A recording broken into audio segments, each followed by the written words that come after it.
Welcome back to No Excuse Just Result podcast. I'm your boy Lamar. I'm Steve. Hey, how you doing today, my brother? Chilling, man. Chilling.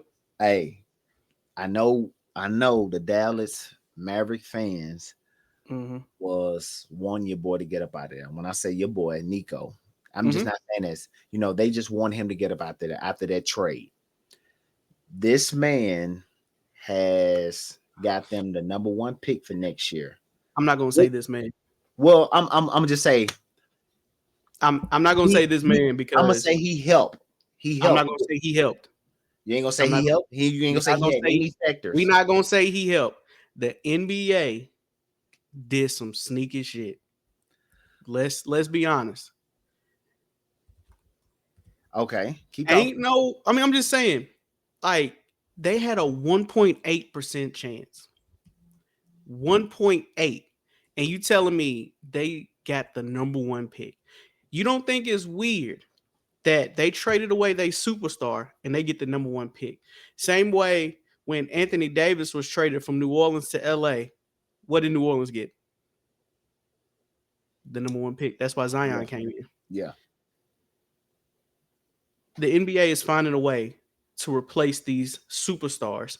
And I'm guessing they didn't think Anthony Davis is that big of a superstar, and they had to bring another one in because they literally had the fourth worst odds to get it, and they got the number one pick. Okay. I think it's weird that you trade Luka to LA. Mm-hmm. You're in the play-in, and now you have the number one pick. So you think it's some strings being pulled behind the scenes? They had 1.8%. I sound. And I think the thing that also makes it, what makes it a little bit weird to me, man, is those three teams that had the best odds did not get the first, the second, or the third pick. Yeah. That's weird.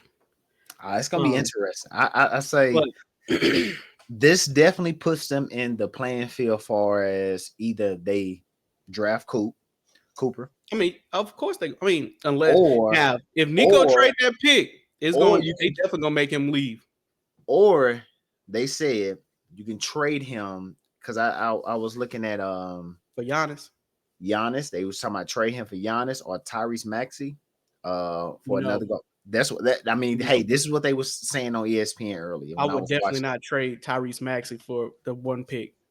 They said you can actually bring teammates in there as far as that can really get you a win. And you can bring Giannis and then trade up some draft picks because Lakers gave them some number one rounds or whatever. They can trade up on those. So that would be interesting. Giannis makes sense, right? Yeah. And we've seen it before. Cleveland did it with Kevin Love. They traded Wiggins for Kevin Love. Yeah. But you would want to probably look for a established superstar or all-star. I mean, I wouldn't think you would call Kevin Love a superstar, but you'll look for an experienced all-star like a Giannis. But I wouldn't, if I'm Dallas, I wouldn't do that for Maxey. So if you do it for Giannis, yeah, I mean that's an MVP. That's gonna make them. Whew, damn. I mean, I'm just like, if you want to win now, in that situation, that's question. If you want to win now, right? Yeah. If you want to win now, I would go with Giannis, right? Because I would look at your core. I was gonna say, as of right now, Kyrie will be coming back from an injury. Yep. AD seems to be often injured. Yeah, but I wouldn't mind having Giannis on that team now. That's what I'm saying. Like Giannis would give you your superstar, and you would have like a few year rentals. I mean, he's getting up there in age, but I guess it all depends on if you value Cooper Flagg. Like, do you think Cooper Flagg is your cornerstone to your franchise, right? So basically, he'll come in like a Luka, kind of be the franchise. That's if you believe. Like, if you believe he can be that Luka, that Jokic, like somebody that can come in, be the cornerstone of your franchise, then definitely keep him. But if not, you can field those offers to see what's out there. They've been talking about this kid for the whole year. Yeah. It all depends on how you value him. But if they do get him, and I know AD don't like playing the 4, That's a huge lineup, right? Yeah, You got you ain't nothing that shit coming in. you Excuse my got language. Lively or Gafford, AD, Yeah, Cooper, and then you either gonna have PJ or Clay at the 2, and then Kyrie at your 1. that's gonna That be tough. that's That's gonna that's be that's tough. that's a lot of height on that lineup. It's gonna be I tough. mean, Take that. Take that. I'm sorry. I'm sorry. I'm sorry. My bad, man. It's just it's crazy but today. I mean, I It's think crazy. It's crazy. my thing is, um,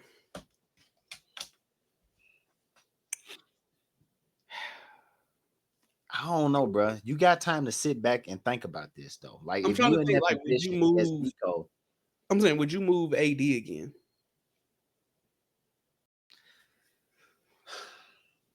talking about like to get him off the team and get somebody else. Yeah, because I mean, Mm, like you can move AD to get some pieces. I mean, you can, but I mean, Slide Cooper into your 4. who we go out there and get? I'm just saying. You think Philly I would? don't think Nah, it's I mean they got Embiid. yeah. I don't think it's nobody else that I really want to get. I would just keep AD where he's at because it would take the load off of him as far as pressure wise on him having to put up a certain amount of points and a certain amount of rebound because you got Giannis that could potentially help you out down there, as far as facilitating offense, as far as I mean, I'm just saying, like, I mean, what if they traded AD for Giannis? Like some craziness like that. Like then you would have AD, Kyrie, Kyrie, and Coop. Clay, Woo! Giannis, Coop, and then I mean, Lively. Or you I can even mean, put Philly Coop at the 3. you really, I would say Nico. I would say everybody's looking at him like he's the man right now. No matter what happened behind the scenes, everybody's looking at him as like he's the man right now. He definitely has I options. think Adam Silver's heard them fire Nico Chance, and he said, "Let me help this man out." It possibly could be, but I would say at the end of the day, Mavs are in a position where they can really sit back and think about what they want to do for the franchise. Yeah. I Man, wouldn't rush. I'm just gonna say, I think the draft is. I mean, I think the draft lottery is broken, man. Like, let's be It honest. possibly could be. We don't, I think it's broken. Like, no offense, but I mean, if I'm Utah, Washington, and Charlotte, I'm pissed because I'm supposed to be using this draft to get better. Yeah. And you ultimately took that chance away from me by handing it to Dallas, who, like I said, they were in the play-in. Yeah. They decided to make the trade. Like, this was something that they did to up in their roster. And if you sitting there, at those teams, it's got to suck that you missed out on the ability to enhance your roster. Like, I agree. You put a Cooper Flagg on a Charlotte, I mean, that could be nice too because you got LaMelo.